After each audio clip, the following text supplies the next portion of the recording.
My mom would be at all my sporting events. Let's say I was playing football, okay? My mother would be on the sidelines, and if the play on the field started going one way, my mother would run along like, Mark, get him, get him. I'd be like, oh my gosh. I'd get in the huddle with the other guys. They go, Mark, is that your mother? I go, no, I never saw her before in my life. See, the greatest gift my mother ever gave me, she believed in me. I have overdosed on drugs on 3 occasions where I should have been dead. But I believe I was kept here for a reason. You show me your friends, I will show you your future. How do I know this? I hung out with losers, and I became the biggest loser of them all because I gave up everything I dreamt about as a little boy because of who I chose to surround myself with. My friends would drive me home at 2, 3, 4 in the morning. We'd be drunk and high, laughing in the car. We'd pull up in front of my house in New York. They go, Mark, the light's on. I go, oh man, my mother's up. See, my mom wouldn't go to bed until she knew her son was still alive.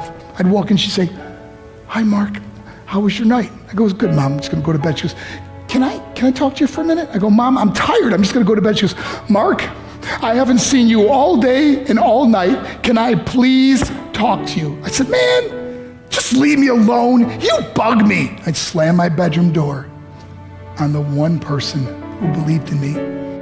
I was on a worldwide tour and we were wrestling overseas in Japan. After my wrestling match, I went upstairs in my hotel room and I fell asleep. There was a knock at my door at 3 o'clock in the morning.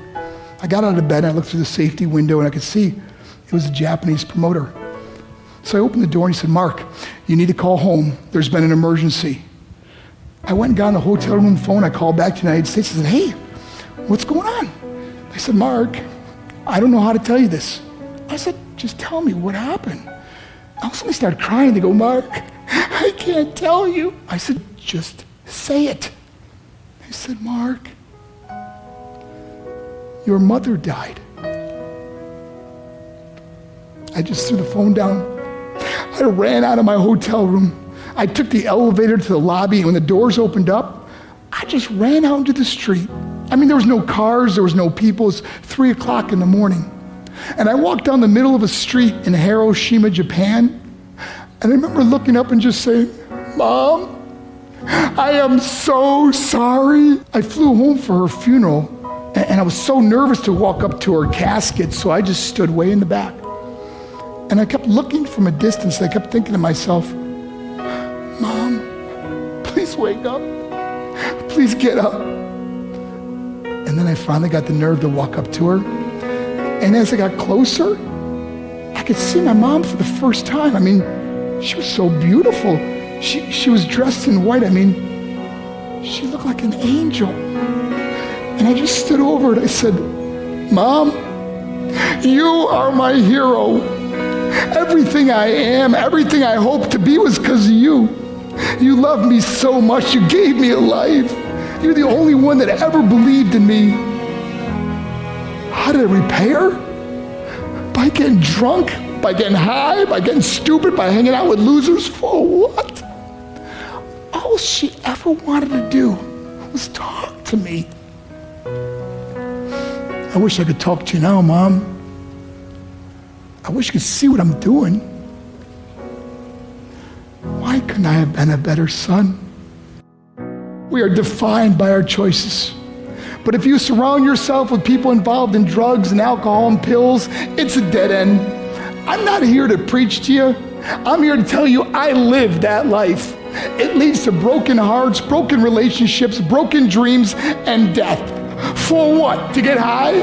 If you have a mother or a father, when you go home, tell them how much you love them. See, my whole life was about being rich and famous. I had to be a millionaire. I had to win the race. I had to win the race at the expense of my marriage, my family, my friends. For what?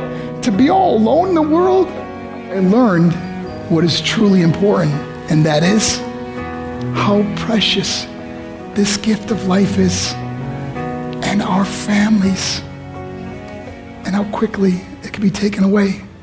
See, I no longer live in time, I live in moments. See, it's not what's in your pocket that matters, it's what's in your heart that truly matters. Love Love is just a word until somebody comes along and gives it meaning. You're the meaning.